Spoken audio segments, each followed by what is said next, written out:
유안타증권의 유동원 글로벌 자산배분 본부장님 나와주셨습니다. 안녕하세요. 안녕하세요. 네. 지금 미국 기업들 실적 시즌이 본격적으로 이제 시작이 됐죠. 네. 전반적으로 지금 어떻게 보고 계신가요? 실적 나쁘지 않아요. 네. 근데 관심이 없네요, 사람들이. 실적 자체보다는 지금 매크로 금리와 거의 지금 매크로가 시장을 지배하고 있다라고 보시면 될 것 같고, 매크로 플러스 테크니컬. 네. 오늘 제가 제일 얘기 많이 들었던 게 나스닥이 200일선이 깨졌다. 그래서 이제 아주 큰 폭의 하락장이 올지 모른다. 네. 그래서 다 준비하자. 이 얘기를 몇 번 들었는지 기억도 안 나네. 너무나 차트와 매크로가 지금 시장을 좀 지배하고 있어서 그러면 매크로를 좀 짚어보는 게 먼저 해야 될 일일 것 같습니다. 네. 어떻게 보면 틀린 게 맞죠. 왜냐하면 우리가 이제 옛날에 막 차트 보여드리면서 이제 시간별로 해가지고 제일 먼저 테이퍼링, 그 다음에 금리 인상, 그리고 나서 이제 마지막에 부러지는 장, 요렇게 이제 시나리오를 그렸었을 때 처음에 말씀드렸던 게 이제 금리가 올해 인상이 없을 거다 했었잖아요. 작년 하반기 때만 하더라도 그죠? 네. 예. 자, 그러다가 이제 6월달, 그래서 좀 땡기긴 땡겼어요. 그래서 원래 이제 테이퍼링 얘기가 나오면서 조정을 받았던 게 작년 9월달, 10월달이었으니까. 네. 그리고 나서 한 몇 개월 동안에 더 다시 장이 오르다가 금리 인상되기 한 5, 6개월 전에 이제 또 조정이 한번 올 거라고 얘기했었고, 그때만 하더라도 금리 인상 시기가 빨라야 6월달. 기억하시죠? 네. 예. 근데 이제 요즘에는 아예 이렇습니다. 3월에 금리 올릴 확률이 100%. 50bp 올린다는 것도 있네요. 보니까 예, 조금. 예. 근데 뭐 6점인데 어쨌든 3개월이 확 당겨졌잖아요. 네. 그래서 저도 이제 고객들한테 어떻게 얘기하고 있었냐면 올해 1, 4분기 실적이 발표될 때 시장이 올라갈 가능성이 높다. 왜냐하면 금리는 6월 달에 올릴 거니까 그 전에 한번 땡기고 그리고 나서 이제 그 실적이 다 그 나오고 나면 그때부터 이제 조정이 시작돼서 한 많게는 10에서 20%, 작게는 5에서 10% 정도의 조정이 올 거다. 이렇게 원래는 얘기를 했었단 말이죠. 네. 근데 이제 그게 이제 작년 12월부터 이제 완전히 바뀌기 시작했고, 그래서 좀 더 빨리 올 거라고 얘기를 했고, 그래서 지금 12월, 1월 달에 지금 조정이 오고 있어요. 근데 이제 이 조정을 가지고 이제 많은 분들이 얘기하기에, 제가 보면은 이게 조정의 끝물일 수도 있고, 아니면 3월 금리 올릴 때까지 계속 변동성이 있을 수도 있고, 그냥 변동성일 수도 있고, 추가로 하락할 수도 있고, 이게 정답이 없는 거잖아요. 네. 근데 여기에 지금 실적이 나오고 있단 말이죠. 근데 문제는 실적이 좋게 나오는데도 불구하고 시장이 지금 거기에 관심이 별로 없어요. 네. 예. 그러니까 뭐 예를 들어서 금요일 날, 네. 그러니까 악재를 보려고 하지 호재를 보려고 하질 않아요. JP 몰간의 실적이 순이익은 예상보다 좋게 나왔는데 매출이 예상보다 좋게 안 나왔다. 그러면서 주가를 6.5% 때렸죠. 네. 그 다음에 시티그룹도 마이너스 1점 몇 프로. 둘 다 좋았는데. 네. 이제 월요일 날은 골드만삭스 나왔는데 또 탑라인이 안 좋다. 그러면서 또 때리고 이런 식으로 지금 저희가 보니까 총 20몇 개 기업이 실적을 발표를 했는데 네. 팩셋을 보니까 77%가 예상보다 좋은 실적을 발표를 하고 있습니다. 좋은 수치네요. 그 정도면. 그러니까 그렇죠? 지난 4, 4분기 실적 전에, 그러니까 10월 달에 나왔었을 때도 제 기억으로는 그때도 70%대 78% 예상치보다 좋게 나왔기 때문에 장이 올랐잖아요. 네. 근데 지금 보면은 비슷한 숫자가 나오고 있는데도 안 좋게 보는 거고. 네. 여기에 이제 그 원래 예상했던 대로 영업 마진율이 순이익 마진율이 12.9%가 3분기, 4, 4분기가 11.9%. 딱 예상치 맞게 떨어지는 정도가 나오고 네. 있는데 어쨌든 방향이 떨어지는 거니까 그러면 그 봐라. 지금 시장이 실적이 안 좋은 거지. 뭐 이런 식으로 자꾸 이제 실적에 대해서는 별로 좀 관심을 안 보이는 모습입니다. 그래서 이제 이런 중에서 그 아까 얘기하신 JP 모건이나 골드만삭스 주가 빠진 게 그런 얘기를 했거든요. 말씀하신 부분도 다 맞고 거기에 이제 인건비가 많이 늘었다. 맞습니다. 그래가지고 네. 앞으로 인건비 많이 써야 될지도 네. 모르고 이런 부분에 사람들이 되게 많이 뭐랄까 부정적으로 반응했거든요. 그건 그죠. 어떻게 보세요, 네. 본장님? 자, 그죠. 근데 이게 지금 인센티브도 많이 주고 금융회사들이 대체로 기본 샐러리를 높여주면서 판관비 전망이 앞으로 꽤 높다. 그래서 이익 전망치를 낮춰야 된다는 것 때문에 금융주가 더 빠졌는데 그렇죠. 이걸 악재로 봐야 될지 어떻게 보시나요? 악재로 봐야 되는 부분이 맞죠. 그게 이제 인플레이션하고 연결이 되는 부분이니까. 그리고 결국 인건비가 올라간다라는 것은 생산성이 떨어진다라는 부분이 되는 거니까. 네. 그래서 저희가 지금 요의주시하는 지표는 생산성 지표인데 3분기 생산성 지표가 떨어졌었어요. 예, 미리. 그래서 제가 그걸 보고 있으면서 좀 찝찝하다라고 생각은 했는데 네. 그게 일시적일 수 있겠다 하고 지금 기다렸거든요. 그래서 이제 11월 달에 3분기 숫자가 나왔고 12월 7일 날 컨펌 돼서 정확한 숫자가 나왔는데 오히려 더 생산성이 더 떨어졌어요. 네. 그러니까 5% 떨어진 거로 예측이 됐었는데 5.2%가 팩트였거든요. 그래서 좀 더 떨어졌어요. 그래서 그러면 이제 이 4, 4분기의 내용이 언제 나오느냐면 올해 2월 초에 나올 거고 플리미너리가 네. 그 다음에 3월 초에 실질이 나올 겁니다.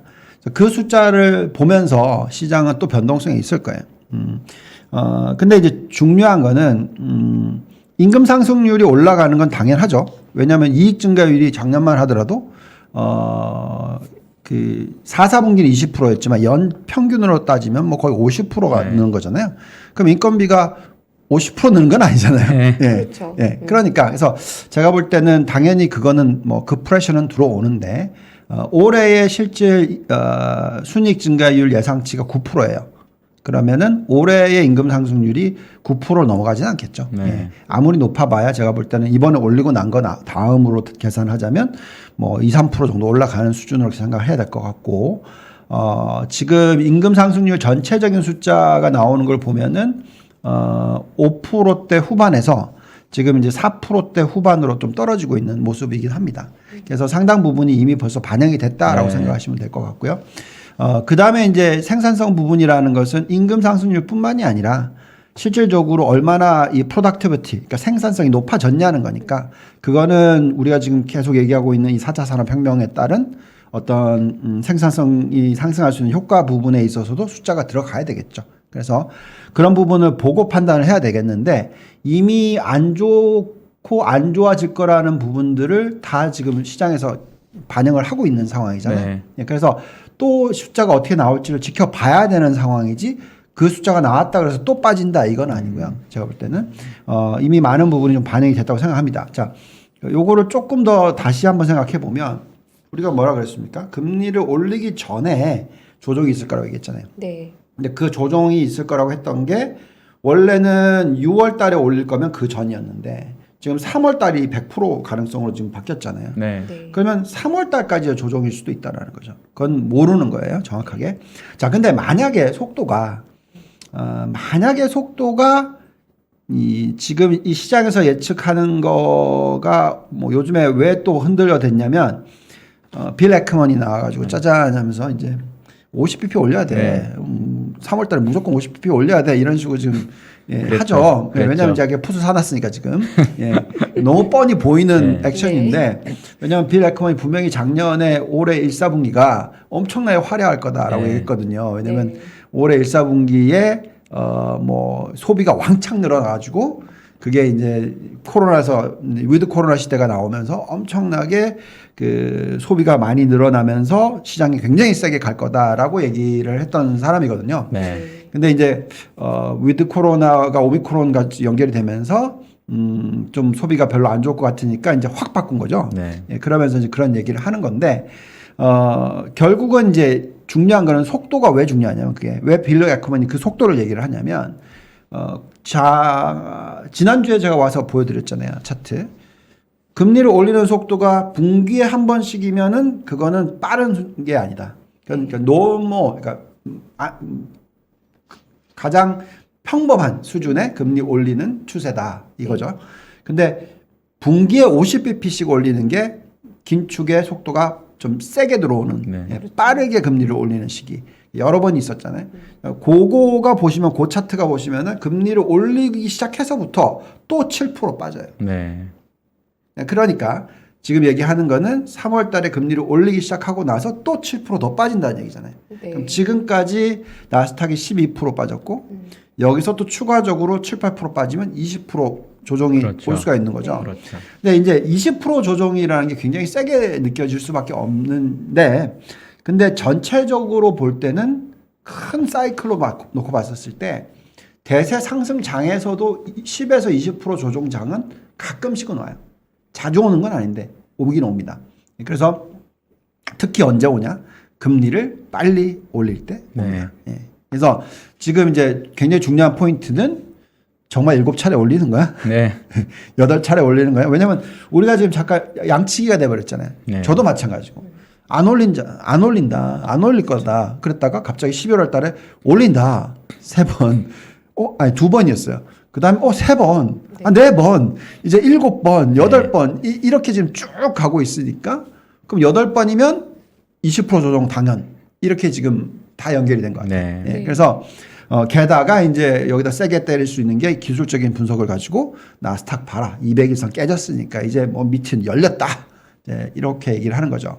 그럼 시장에서는 그러면 4번 정도의 인상은 이미 나스닥 지수에 좀 반영이 됐다고 지금 보시나요? 네, 보시죠. 네. 요게 이제 지금 현재 네. 임플라이드입니다. 그래서 4월이 되면은 25bp 올라와 있을 거고 8월이 되면은 50bp로 올라가 있을 거고 12월이 되면은 75bp 올라가 있을 거고 내년 또 4월이 되면은 100bp. 요거는 근데 그래도 이게 좀 전 얘기예요. 네. 조금 더 속도가 또 빨라졌을 수 있죠. 요거는 지금 제가 오늘 따끈따끈하게 다시 본 건데 벌써 이제 100% 올릴 거라고 3월. 네. 그 다음에 6월 달에 추가로 올릴 확률 90%. 예.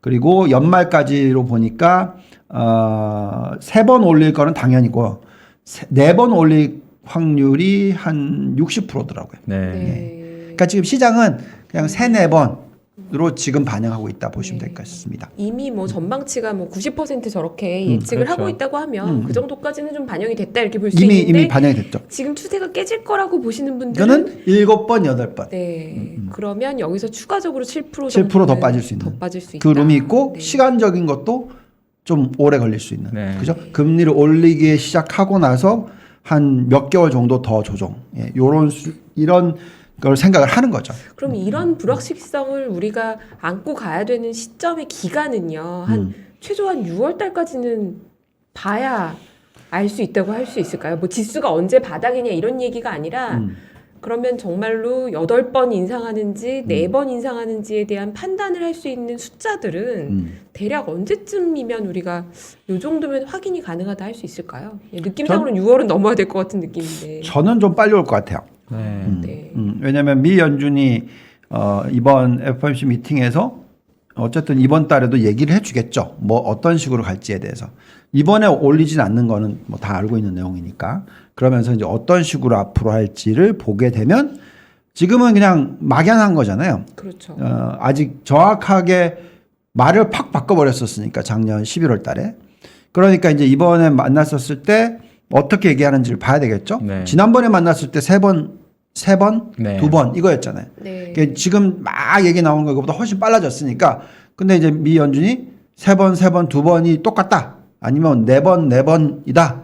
이렇게 되면 이제 시장은 또 안정을 찾게 되는 거겠죠. 그래서 우리는 이제 그걸 봐야 될 것 같고요. 네. 그다음에 제가 오늘 얘기하고 싶은 부분은 저는 시진핑이 요번에 어떤 포럼이었나? 정확하게 기억이 안 나지만 발언을 한 게 지금 인베스팅닷컴이랑 블룸버그를 통해서 이렇게 올라온 걸 보셨는지 모르겠어요. 클립을 보셨어요? 아니요, 못 저못 봤습니다. 봤습니다. 네, 네. 못 봤습니다. 시진핑이 뭐라고 얘기했냐면 네. 선진국들은 금리를 올리는 속도를 천천히 해라. 안 그러면 큰일 난다. 이런 식으로 얘기를 했어요. 네. 예. 자기네들은 지금 돈 풀고 있고 금리를 내리고 있잖아요. 네, 그렇죠. 예, 예. 자, 이거를 정확하게 이해를 하셔야 돼요. 그래서 오늘 제가 그 얘기를 좀 하고 싶어요. 자, 어떤 걸 얘기하고 싶냐면, 자, 우선은, 최근에 월요일, 화요일 날 확 빠졌었던 게 요것 때문이죠. 미국의 2년 국채 금리가 확 올라갔었어요. 네. 네. 자, 이렇게 되니까 이제 저는 이거에 왜 상징적인지 모르겠지만 어쨌든 상징적이래요. 1% 뚫는 게. 뭐, 그게 상징적인지 저는 잘 모르겠습니다만 어쨌든 간에 1%를 뚫었기 때문에 이게 굉장히 리스크가 높다.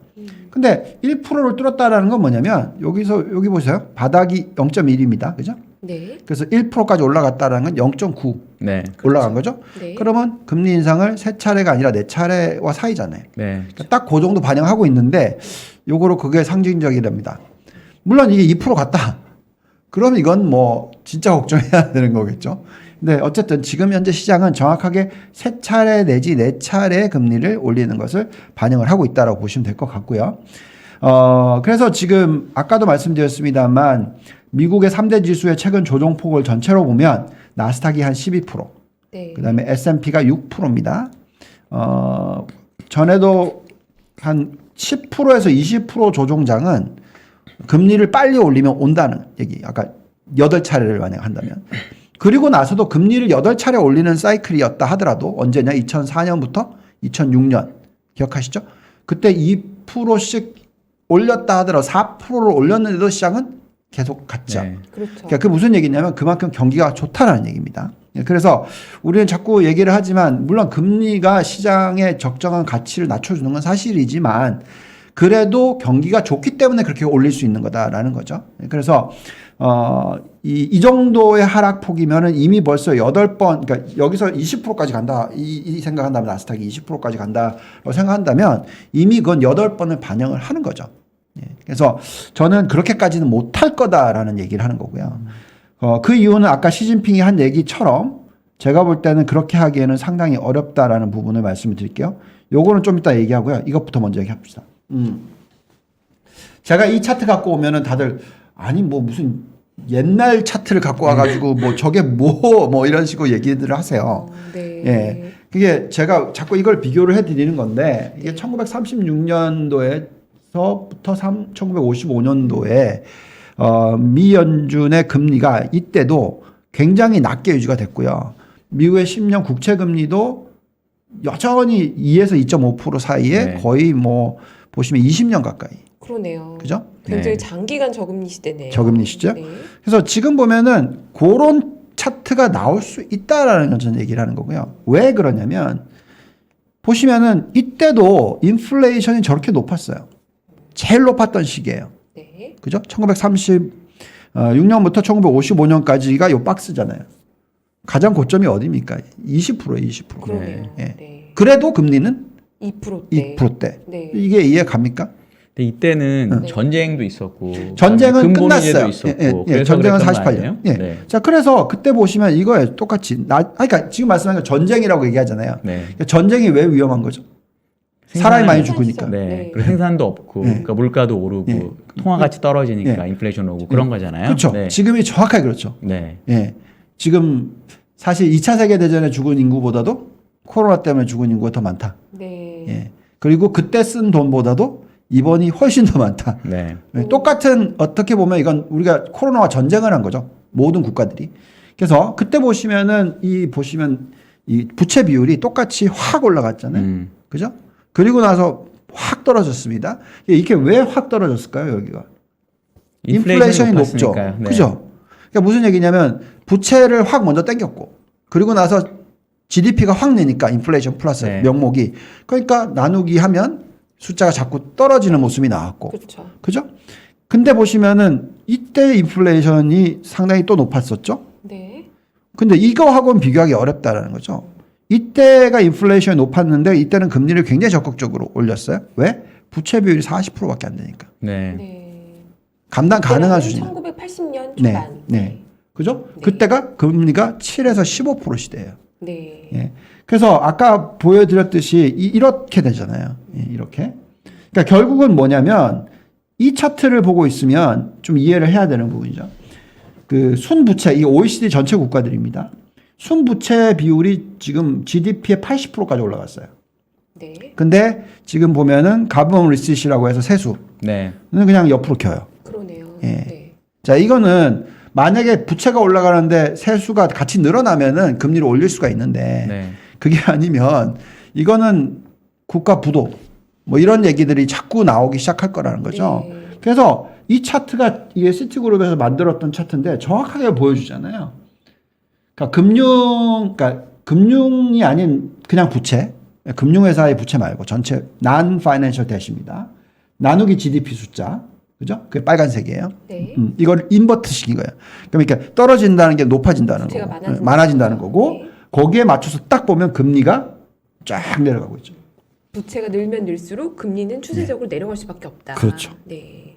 만약에 이게 올라가 버렸다, 그럼 이건 대공황이 올 거고요. 네. 그때는 진짜 정말 우리가 상상도 못하는, 네, 우리 지금 뭐 해야 될지는 모르겠어요. 저 솔직히 말해서. 책에서만 보고 예. 보고 싶지 않은 예. 상황을 우리가 경험해야 된다는 거죠. 그렇죠. 네. 예, 뭐 1920 몇 년도에 그 대공황 시대처럼 어떤 엄청난 그럴 걸 미연준이 그렇게 할까요?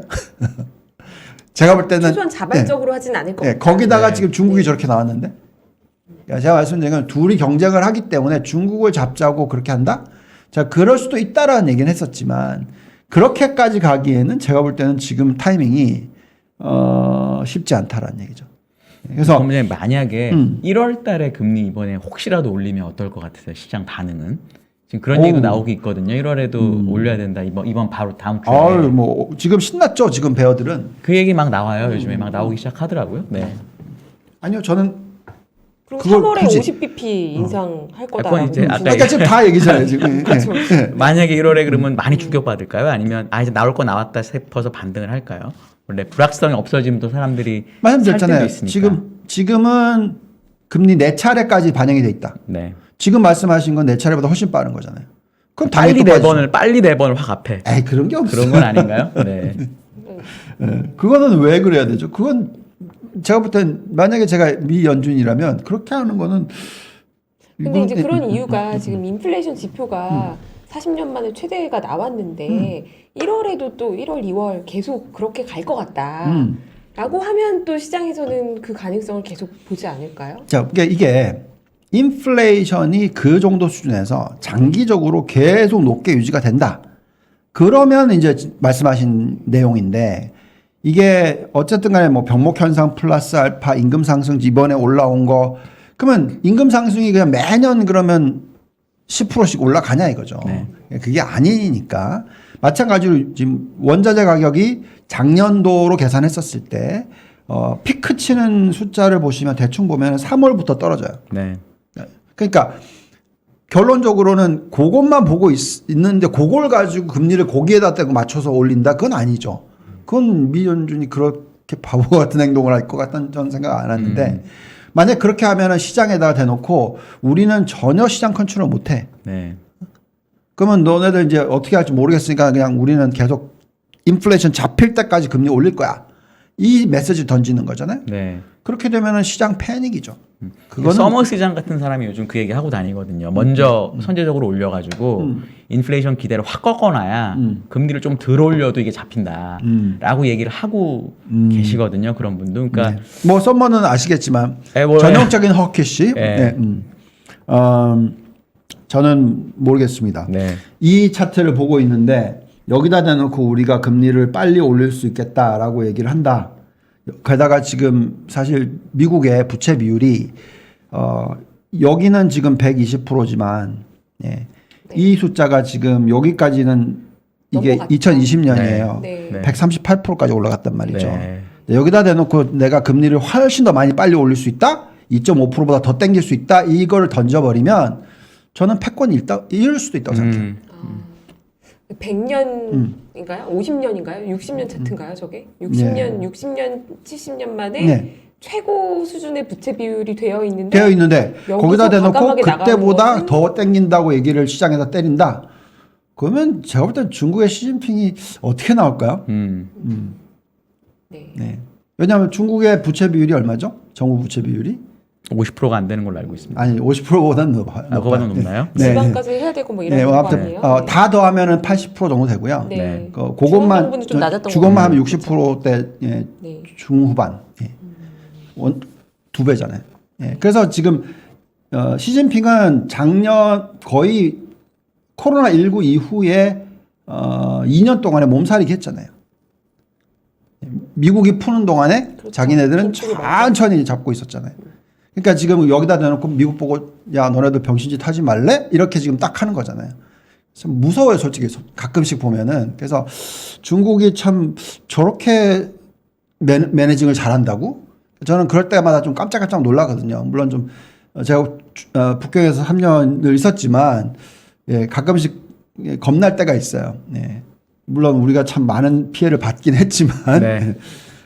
그래서 어쨌든 지금 현재 시점에서 제가 미 연준이 만약에 그렇게 한다면 글쎄요. 저는 그렇다면은 뭐 모든 포트폴리오를 다 바꿔야 되겠죠. 네. 네, 저는 그렇게 될 거라고 생각 안 하기 때문에 전혀 포트폴리오를 안 바꾸고 있지만 시장이 그렇기 때문에 지금 오버 리액션을 한다고 저는 판단하고 그렇기 때문에 그게 기회라고 생각을 하고 액션을 취하고 있지만 정말로 미 연준이 그렇게까지 나온다? 그럼 시장하고 같이 가야죠. 네. 예. 그거는 두고 봅시다. 네. 이번 1월 며칠이죠? 25일인가 예, 뭐 예. 그럴 거예요. 예, 네. 그때 보시면서 판단하시면 될 것 같고요. 네. 자, 그 다음에 이제 제가 생각할 때는 왜 꼭 굳이 그렇게 해야지? 전 이런 생각을 해요. 왜 그러냐면 지금 미국은 자기네들이 쓸 수 있는 카드들이 많단 말이죠. 네. 네. 경기를 부양시킬 수 있는 카드들도 많고, 예. 꼭 굳이 금리 부분이 아니라 여러 가지 부분들을 가지고 할 수 있는 게 있어요. 그리고 사실 이렇게까지 인플레이션이 높게 나오게 된 이유는 예대율이 너무나 낮아요. 그래서 그걸 금리를 갖다가 컨트롤을 안 해도 대출을 막 늘리잖아요. 은행권에서. 네. 그러면 진짜 엄청나게 인플레이션이 높게 계속 유지가 될 수도 있어요. 그러니까 지금 이제 미 연준에서는 금리보다 레귤러토리 쪽으로 얘기를 하는 거잖아요. 네. 그래서 대출 증가율이 너무 과도하게 일어나서 거품을 만들지 않도록 유도를 하는 거죠. 그러니까 도드 프랑크 법이 왜 만들어졌느냐 뭐 다 기억하시잖아요. 그래서 결론적으로는 그렇게 지금 보면은 충분히 금리보다도 이것만 봐도 이 일드 커브가 금리가 올라가면요. 일드 커브가 이렇게 스티프닝 되잖아요. 은행은 신났다 그러고 대출해줘요. 그렇죠? 왜냐하면 장기 금리가 높고 네. 단기 금리가 낮으면 그렇죠. 그렇죠? 그래서 결론적으로 지금 이 일드 커브가 만들어져 있는 상황이잖아요. 그리고 지난번에도 보여드렸지만 예대율이 60%밖에 안 된단 말이죠. 네. 그래서 오히려 저는 그쪽에 더 신경을 많이 쓸 것 같다. 실질적인 금리 그거보다는 제가 볼 때는 그런 생각을 가지고 있습니다. 그래서 지금 이제 어떤 생각을 할 수밖에 없냐면 이게 참 어려운 건데 채권 투자가 정말 어려워요 지금. 네. 네. 그렇죠. 네. 그래서 우리가 자산 배분을 한다고 하는데 채권을 많이 실어 놓기도 어렵고. 그렇죠. 예. 그러면 도대체 뭘 들고 가야 되느냐? 네. 결국은 에코티로 되돌아가게 돼요, 저는. 회귀하게 되고요. 네. 그리고 아까 보여드렸듯이 금리의 상단이 이 1935년부터 55년 뭐 이때의 고점이 2.5%였다면 지금도 2.5%까지 땡기면 많이 땡긴 거잖아요. 부채 비율이 높으니까. 그렇죠. 네. 그래서 제가 볼 때는 지금 1.8, 1.9까지 올라와 있고 이게 2.5 정도까지 가고 나면 거기서부터 더 올라갈까? 그리고 미 연준이 그걸 갖다 올라가는 걸 가만히 놔둘까? 그럼 아까 그때 얘기했던 양적 축소 얘기가 나올까? 네. 전 이런 생각을 하는 거죠. 그렇죠. 예, 오히려 반대로 갈 수 있는 거고 아예 네. 그냥 안 하겠다는 얘기를 할 수도 있을 거고. 양쪽 축소라면 채권 공급 늘어나니까 금리 네. 더 오를 수 있으니까요. 네. 그래서 여러 가지 부분을 생각했었을 때 지금 포트폴리오 구성상 저는 지금 채권을 들고 갈 수는 없고 네. 만약에 10년 국채 금리가 2.5%까지 갔다. 그때는 채권 비중을 제법 높일 수도 있을 것 같아요. 근데 지금 현재 시점에서는 그냥 여전히 에쿠티 쪽이 훨씬 더 밸류에이션 매력도가 있다라고 저는 판단하고 있습니다. 이게 보시면은 10년짜리가 거의 1980년대 이후의 최악의 수익률 중에 하나고요. 그죠? 보시면 마이너스 4.2. 2011년도에 이 소번 데트 크라이시스 일었을 때 유럽에 마이너스 4.16. 그리고 제일 안 좋았던 게 1980년대 4.6인데 요거는 10년짜리입니다. 20년짜리 이렇게 됐어요. 네. 마이너스 9. 엄청나네요. 네. 네. 그러니까 이걸 보고 있으면 이게 위험한 얘기예요. 예, 그래서 그러니까 금융시장이 제일 싫어하는 건 어쨌든 너무 급격한 변화. 그렇죠. 예. 네. 금리가 너무 급격하게 올라가는 것도 바라지 않고요. 네. 30년 만기 채권이 저 정도 변동성을 보인 적이 별로 없네요. 저 차트상으로는 일단 없네요. 네, 1970년대 이후에 최고입니다. 네. 예. 그만큼 장기 불확실성이 크다라고 불안해하는 거죠. 불안해하는 거죠. 네. 그가 변동성을 지금 일으키는 상황이다라고 말씀을 드리겠습니다. 근데 또 웃긴 건 이거 보세요. 하이힐드는 아직도 4.5야. 그러니까 저는 이게 제일 리스크가 크다고 봐요. 저는 오히려. 네.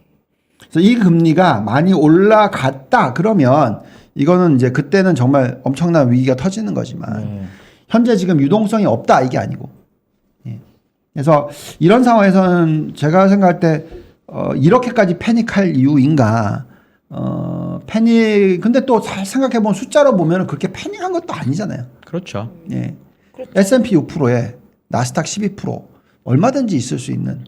예. 참고로 작년 2월 3월에는 15% 가까이 빠지지 않았었나요? 나스닥이 2월 3월에 14,000 한 중반에서 12,000 중반까지 갔었던 것 같은데 15%까지는 아니었던 것 같고 거의 그때도 한 10%, 꽤 많이 빠졌어요. 10% 이상 2,000포인트 정도. 가까이 빠졌던 것 같아가지고 네. 그렇죠. 그래서 저는 뭐 인버스 채권도 좀 들여다봤고요. 네. 사실 수익률 정말 좋아요. 지금 보면 그 20년 국채 인버스가 5.66 연초 대비 한 달도 안 됐는데. 네. 네. 그리고 뭐 두 배는 11.3%, 세 배는 17.3%. 요즘에 돈이 여기에 몰리고 있대요. 단기에 엄청나게 수익이 나셨겠네요. 네. 네. 예, Y2 그러니까 이게 연초 대비 수익률입니다. 네. 게다가 하이힐드 인버스 ETF에 대한 관심이 이제 슬슬 나올 거다라는 생각이 들고요. 그래서 일정 부분 어떤 해징을 한다면 주식을 해징을 한다면 저는 인버스 채권 ETF로서 해징을 좀 하는 것도 나쁘지 않다. 언제까지? 미국 10년 국채 금리가 2.5%까지 갈 때까지. 네. 네, 그렇게 지금 저희는 생각을 하고 있고요. 이미 이렇게 많이 올랐는데도 좀 더 그래도 해칭이 될까요? 지금 가지고 있으면? 1.9에서 2.5 가면 네. 예. 그 리스크가 아직 살아있긴 하니까 네. 그동안에는 약간 해칭은 가능하다. 네. 그리고 나서는 이제 2.5% 정도의 수익이라면 일정 부분 들고 있을 수도 있죠. 게다가 2.5부터는 더 떨어질 수도 있는 가능성도 있고 그런 부분을 생각을 하고 있는 거고요. 그래서 아까 그 요거를 스킵을 했었는데 저희가 이제 계속 말씀을 드리는 거는 이게 대세 하락장은 아니다 아직. 왜냐하면 실적이 나올 수 있는 부분도 있고 또 우리가 보고 있는 여러 가지 지표를 봤었을 때 이거는 이제 상승장에서의 중간에 오는 조정, 가장 큰 조정. 네. 그러니까 긴 사이클 중에서 가장 큰 조정. 금리를 올리기 전 또는 올리는 시기에 한번 오는 조정. 그래서 그 조정이라고 생각하는 거고 그렇다면 그 조정만 지나고 나면 그때 빠지기 시작한 고점을 뚫고 올라가는 장이 마지막에 남아 있다. 네. 이게 이제 저희의 생각인 거고. 그래서 그럴 때 뭘 사야 되느냐, 어떤 종목을 사야 되느냐, 결국은 이제 다 실적이다. 자꾸 그런 얘기를 해드리는 거고. 그 다음에 이제 어느 시점에서 그럼 완전히 부러지는 장이 시작될 거냐 했었을 때는 저희는 이 지표를 계속 말씀을 드리고 있어요.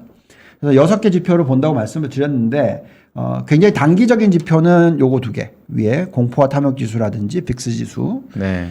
이게 80이나 12 요렇게 되면 저희가 매도 시그널이라고 생각하고요. 그 다음에 좀 길게 보는 것들은 장단금리 차. 지금 보면 이렇게 떨어지다가 다시 올라갔잖아요. 그러고 나서 지금 옆으로 깁니다. 80bp. 그러니까 대출 많이 일어날 거야.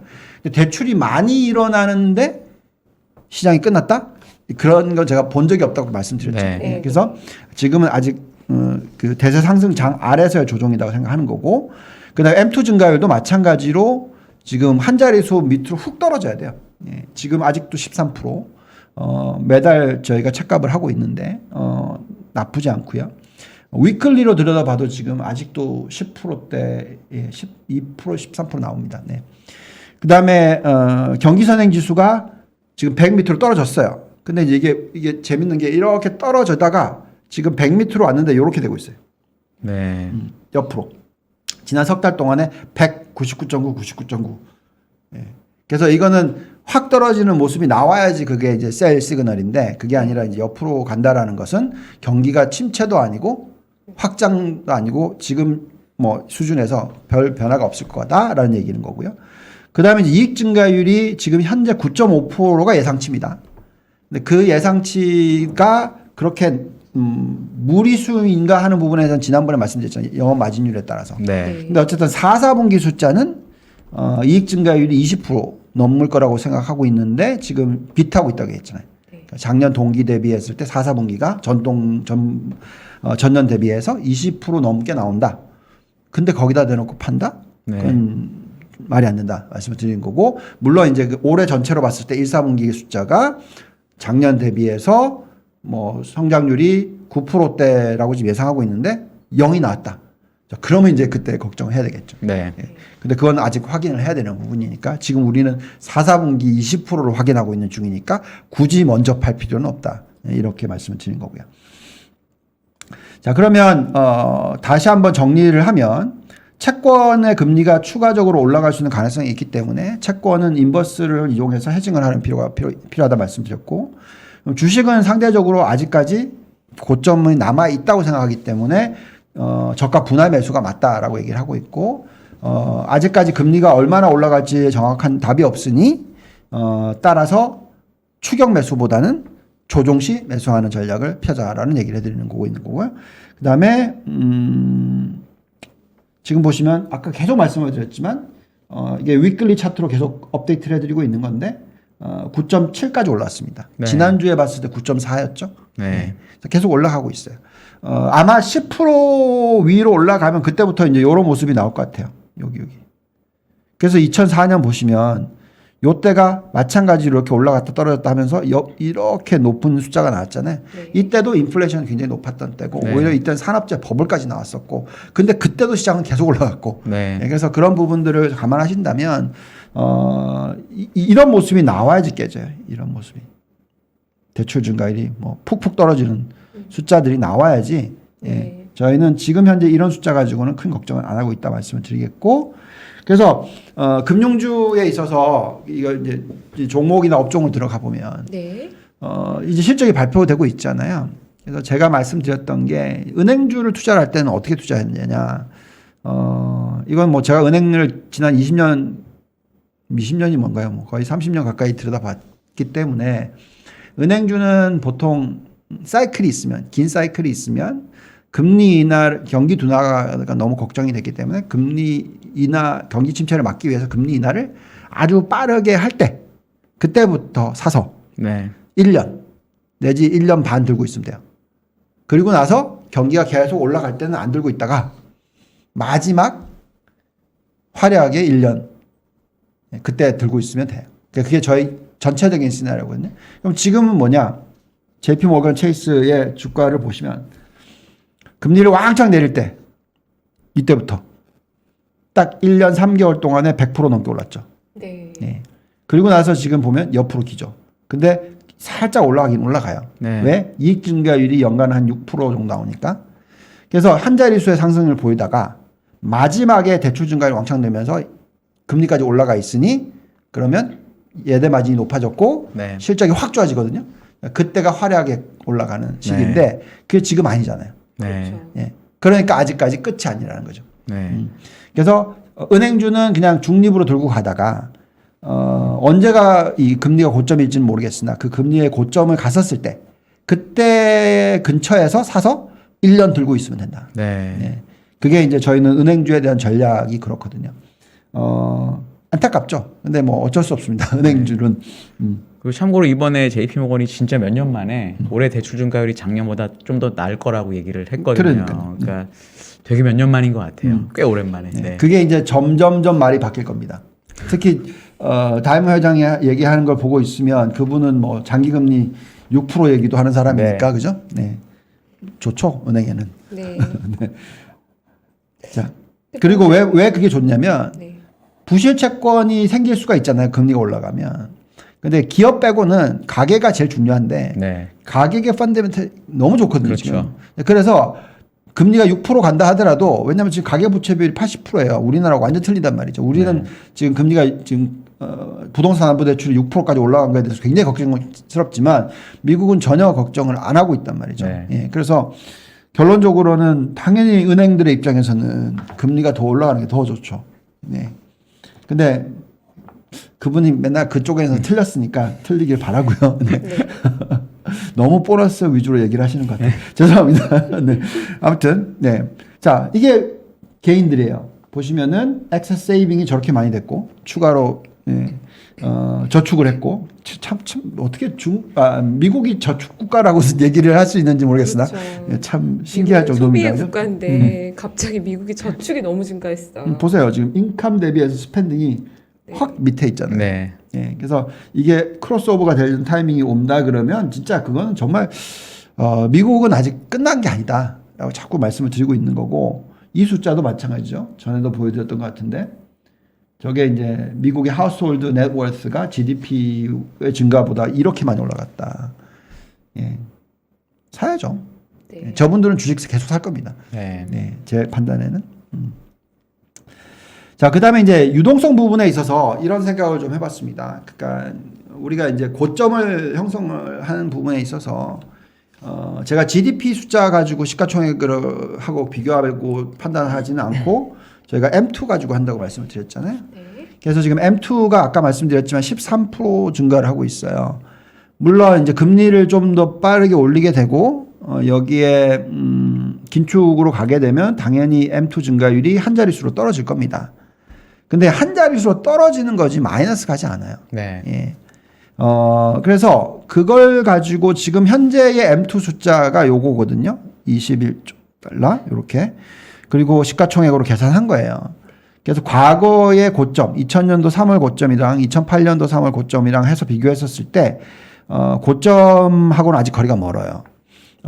게다가 요 숫자는 지금 아직 내년 말로 계산했을 때, 아니면 죄송합니다. 올해 연말로 계산했을 때 곱하기 1.1 정도는 해야죠. 네. 그러면 10% 또 올라갈 수 있는 룸이 생기는 거예요. 그래서 저는 지금 미국 증시가 유동성으로 놓고 봤었을 때 고점이냐 그렇게 판단되지 않는다라는 거고요. 우리나라도 똑같은 느낌이잖아요. 금리를 3차례나 올렸어요. 네. 근데 LG 에너지 솔루션 도대체 돈이 얼마나 몰렸죠? 100조가 넘었다고 그러는데요. 104조인가? 네. 개인만. 그러니까요. 네. 근데 개인 부채 비율이 얼마죠 지금? 100% 100% 넘었잖아요, 지금. 네. 네. 그럼 미국은 어떻겠어요? 네. 그래서 저는 제가 볼 때는 아직 이게 시장이 끝났다라는 생각은 아닌 것 같고 특히 빌 에크먼 같은 아저씨가 저렇게 얘기를 하는 거 보면은 또 단기 위주의 어떤 변동성이다라고 저는 생각할 수밖에 없는 거고요. 네. 그다음에 결국 실적인데 지금 조정을 많이 받고 있죠 IT가 그죠? 나스닥 전체적으로 그렇죠. 네. 네. 근데 이제 저게 IT의 순이익 마진율입니다. 53년부터 차트네요. 네. 와, 장기 차트 정말 저는 너무 좋아요. 네. 얼마입니까 저게 지금? 와. 저렇게 20%가 역대 넘는 것 같은데요. 그런 적이 없잖아요. 네. 과거 평균 가장 높았을 때가 어딥니까? 여기 네. 10%. 그죠? 그렇죠. 그 2배예요 지금. 그러니까 밸류에이션이 비싸다고 자꾸 얘기를 하는데 제 눈에는 안 비싸 보이거든요. 물론 그럼 전 욕을 먹긴 합니다 요즘에. 그만 좀 얘기해라 뭐 그러면서. 근데 숫자가 너무 좋아요.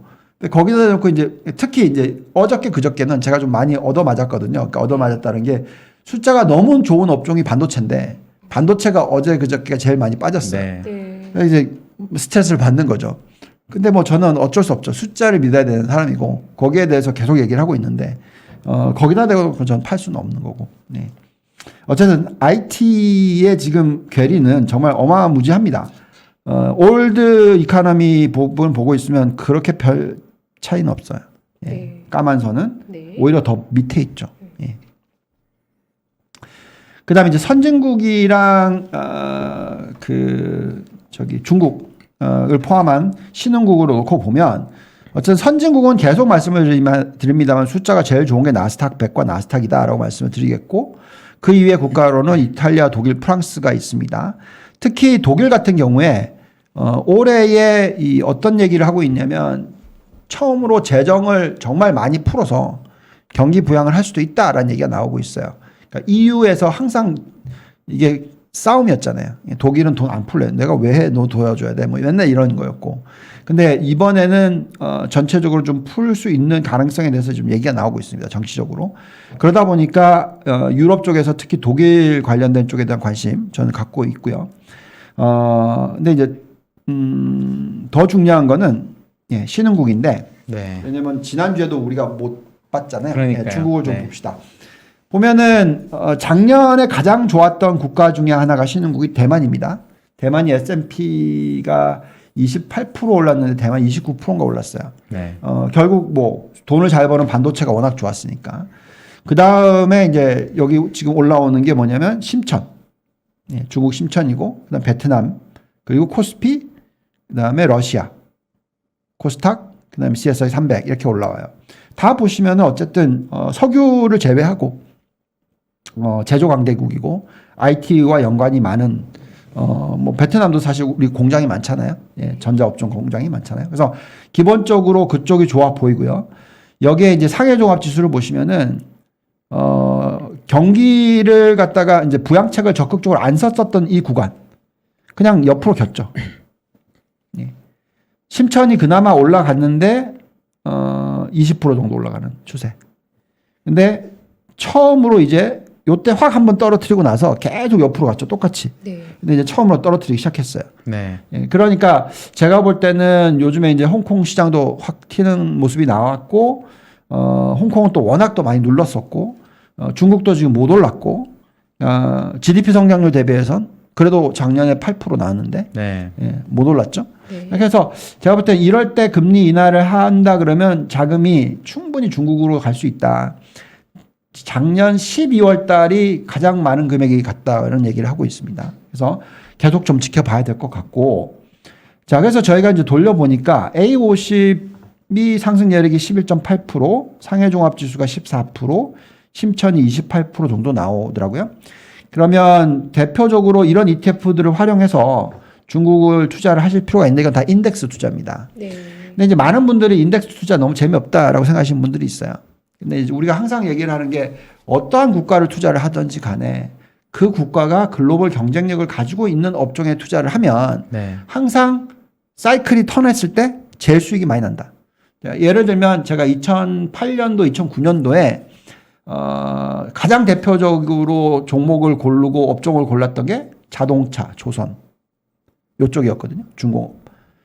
그때가 기억하시지만 뭐 글로벌 경쟁력으로는 시장 점유율이 뭐 자동차가 10% 가까이였었고요. 네. 근데 시가총액은 글로벌의 1.6%. 그러니까 엄청나게 올라가야 된다 얘기했던 거고. 그때 우리가 조선은 거의 뭐 시장 점유율 1등이었는데 네. 예. 네. 그래서 결론적으로 마찬가지입니다. 중국도 그러면 지금 현재 중국이 갖고 있는 산업 중에서 글로벌 경쟁력이 1등인 데가 뭐가 있냐?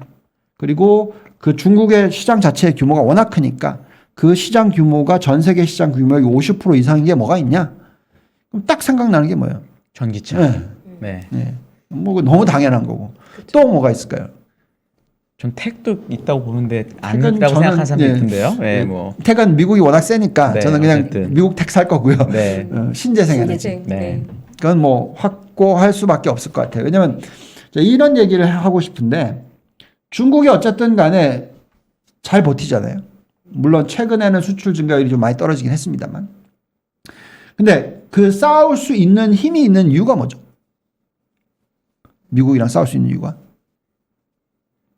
국력이 세죠. 네, 근데 그 네. 국력이라는 게 네. 원자재 디펜던스가 높았다 그러면 안 되겠죠. 지금은 안 그렇죠. 그러니까. 네, 지금은 안 그렇죠. 그렇죠. 네. 그러면 제조업의 경쟁력이 있다라는 얘기잖아요. 그렇죠. 그죠? 네. 그럼 제조업의 경쟁력이 있으려면 뭐가 가장 필요하죠?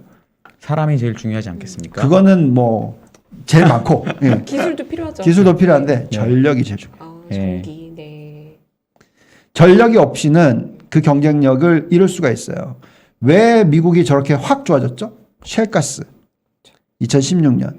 그걸 뭐라고 얘기했냐면 셰일가스가 들어오고 나서 자, 미국에서 생산 기지를 만들면 이제는 중국하고 미국하고 비교했었을 때 생산 코스트가 많이 낮다. 우리의 시장이 훨씬 크니까 일로 와라.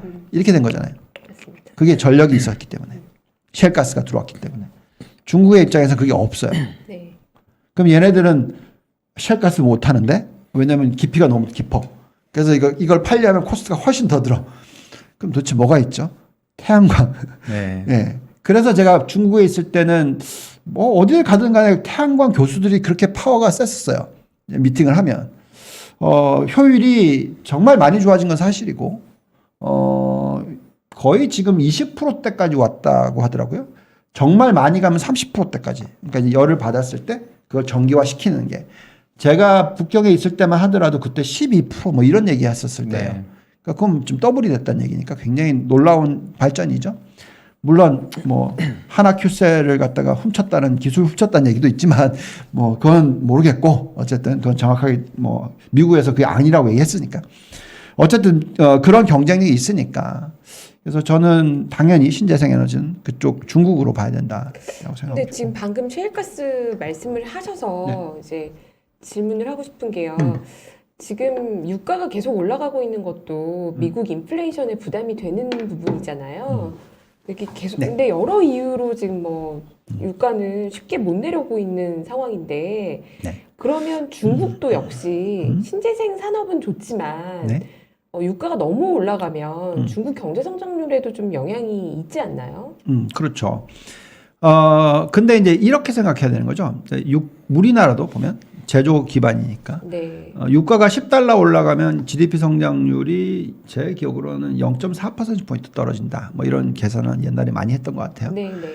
그러면 당연히 중국도 뭐 10달러 올라가면 뭐 0.4는 당연할 거고, 예, 뭐 좀 더 내려갈 수도 있겠죠. 그렇기 때문에 그걸 생각한다면 뭘 하겠습니까? 유가는 자기네들이 컨트롤 못 하는 건데. 그렇죠. 그러니까 더 갖다 퍼붓겠죠. 예, 신재생 에너지에 더 저는 제가 볼 때는 엄청난 투자가 나올 거라고 생각하고요. 미국의 입장에서도 지금 카본 제로 얘기를 하고 있는데 그 얘기를 하고 있고 지금 아직까지 통과를 못 했잖아요. 그래서 지금 딜레이가 되고 있는 부분이고 그런 걸 감안했었을 때 지금 유일하게 그 뭐라 그러죠? 그리드 패러티라고 얘기해서 전력 생산하는데 신재생 에너지를 이용해서 전력 생산의 비용 코스트가 유가 60달러 미만으로 떨어져 있는 국가는 중국밖에 없다. 네. 네. 그러면 지금 유가가 80달러 올라가면은 이게 더 생산성이 좋다 그러면 이쪽이 계속 퍼붓겠죠. 네. 그러면 미국하고의 괴리가 계속 벌어지는 거죠. 네. 예.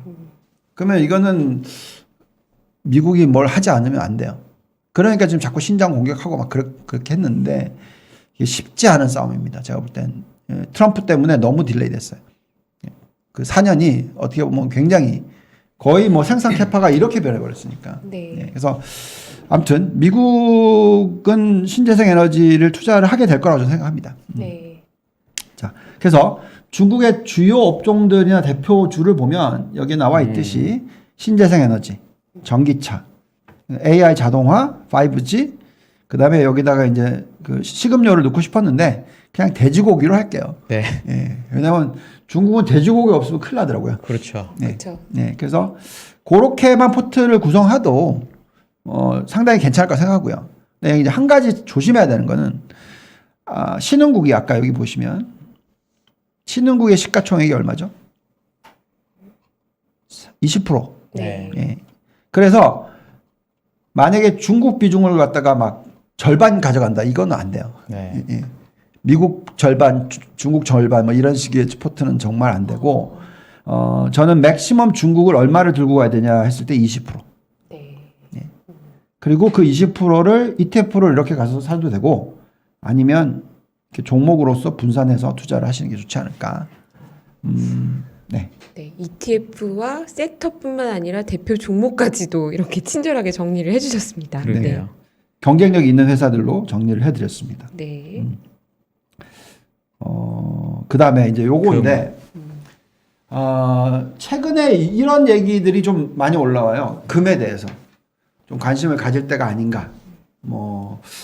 저도 관심은 필요한 시기가 아닐까 하는 생각 조금 합니다. 그렇다 하더라도 현금 대신에 들고 가는 정도? 네. 예, 그래서 포트폴리오의 10% 정도? 네. 가져가는 것도 나쁘지 않다라는 생각이 드는데, 과거에 이렇게 금리가 올라갈 때, 이 금 가격이 올라간 적이 많다라는 거죠. 예. 네. 그리고 최근에 이런 차트가 나와 있던데 보니까 그러니까 금리를 올릴 때부터 시작해서 결국은 쭉 올라가고 끝난다. 네. 네. 그렇기 때문에 어떻게 보면 현금으로 들고 있는 것보다 나을 것 같아요. 예, 그래서 금에 대한 관심을 좀 가져볼 만한 타이밍이지 않을까라는 생각이 듭니다. 근데 금을 안 가져간다면 비트코인을 가져가야 되겠죠. 네. 예. 뭐 이거는 결국은 우리가 흔히 얘기하는 대체 자산에 투자를 하는 거고 보통 우리가 얘기할 때 현금을 맥시멈 가져갈 때 에쿠티 운용을 할 때는 20% 정도를 가져가니까 네. 금 플러스 대체 자산을 전체 포트의 20% 정도 가져가는 거는 뭐 not bad 전략이다. 나쁘지 않은 전략이다. 네. 본부장님 보시기에 금 GLD ETF가 나을 것 같으세요? 골드 마이너가 나을 것 같으세요? 만약에 금으로 내가 일부를 한다면. 예. 네. 저는 마이너는 안 건드리고 싶고요. 네. 예, 볼이 너무 심해서. 근데 보통 사람들이 그렇게 얘기를 하시거든요. 원자재를 투자를 하지 말고 원자재 기업을 투자를 하라라고 네. 얘기를 해요. 그게 변동성이 덜하다라고 하거든요. 그거는 원자재고요. 대체 자산 중에 하나인 금은 그게 훨씬 가치가 크잖아요. 네. 그래서 변동성이 너무 심해요. 네. 예, 그래서 저는 그냥 금 자체를 가져가는 게 왜냐하면 변동성이 훨씬 적어요. 종목보다. 원래 우리가 보통 기업을 가져가건 뭐 ETF를 가져가건 변동성을 줄이고 수익을 올리기 위해서 가져가는 거니까 금 마이너보다는 금 자체가 나을 것 같습니다. 네. 네. 아까 그 미국 주식, 중국 주식 비중을 중국 주식은 한 20% 정도를 추천하셨는데요. 네. 금은 어느 정도를 추천하시나요? 강도로 보자면 포트폴리오 비중에서 금을 가져간다면 아까 말씀드렸듯이 10% 정도? 10% 정도요. 네, 네. 네, 10% 정도가 나쁘지 않을 것 같고 뭐 금 10%은 비트코인 다 해서 전체 포트의 20%가 맥스. 네. 예, 10에서 20% 사이 정도로 포트 정도 가져가는 건 나쁘지 않을 것 같습니다. 그다음에 선진국 마지막으로 정리를 한 몇 분 있으니까 네. 아까도 말씀드렸듯이 나스닥 100이 제일 좋아요. 제가 솔직히 말씀드릴게요. 이 숫자 깎았어요. 너무 네. 높게 나와가지고. 그래서 왜냐하면 너무 높게 나온 숫자를 갖고 오면 뭐 또 뭐라 그러실 거 아니에요. 왜 쟤는 기술주밖에 안 좋아해. 뭐 성장주밖에 몰라. 대한민국의 캐시우드라는 뭐 이런 네. 별명까지 주시면서 저는 분명히 틀립니다. 네. 저는 실적이 있는 네. 성장주를 투자를 하는 사람이고 아크는 그래서 투자를 안 했고 저는 네. ETF로 실질 안 했고 그래서 어쨌든 나스닥 100이요. 사실 제가 깎기 전에는 55% 나왔어요. 네. 게다가 지금 이게 13개 종목이 그저께 주가 많이 빠졌는데 너무 좋아요, 숫자가. 예. 이번에 또 뭐 마이크로소프트가 블리자드 인수하고 이런 걸 보고 있으면요. 물론 정부가 스탑하면 모르겠는데 중국처럼 예. 정말로 커질 것 같다라는 생각이 네. 자꾸 되고 다음이 어쨌든 메타버스는 맞잖아요. 왜? 그거는 얘네들이 다 가니까 글로. 그 생태계를 만들 것 같고 이제 다음에 우리 안유아 교수님께서 와서 얘기 말씀 주실 테니까 꼭 좀 지켜보시는 게 중요하지 않을까. 근데 네. 거기서 누가 이길까 하는 부분에 있어서는 저는 캐시플로우가 장땡인 금리가 올라가는 추세에서는 돈 많은 애들이 이긴다. 근데 이 대형 13개가 제일 돈이 많다. 네. 네. 그리고 반도체는 도대체 왜 빠졌는지 잘 모르겠다. 네. 네. ASML이 실적이 그렇게 잘 나왔는데 빠지더라고요. 그러니까요. 네, 신기하더라고요. 좀 그건 약간. 뭐 한번 흔들어 놓고 받아가려고 하나 보죠. 네. 네. 사실 반도체는 저는 비중이 좀 높습니다. 제가 그 전체 포트의 가장 공격적인 거는 뭐 거의 30% 이상 실어놨고요. 그냥 기본형도 20%대 중반을 실어놨거든요. 가장 큰 업종 중에 하나인데, 네, 그래서 어제 그저께 좀 타격이 좀 컸습니다만, 예, 숫자를 보고 있으면 그래도 마음에 좀 위안을 삼으면서 네. 예, 포트를 운영을 하고 있습니다. 네. 네. 오늘도 미국 시장과 오늘은 또 중국까지 또 이렇게 마지막에 금까지도 네, 훑어주셔서 감사합니다. 네, 유안타 증권의 유동환 글로벌 자산배분 본부장님 함께했습니다. 감사합니다. 네, 감사합니다. 기운 내시기 바랍니다. 네. 네.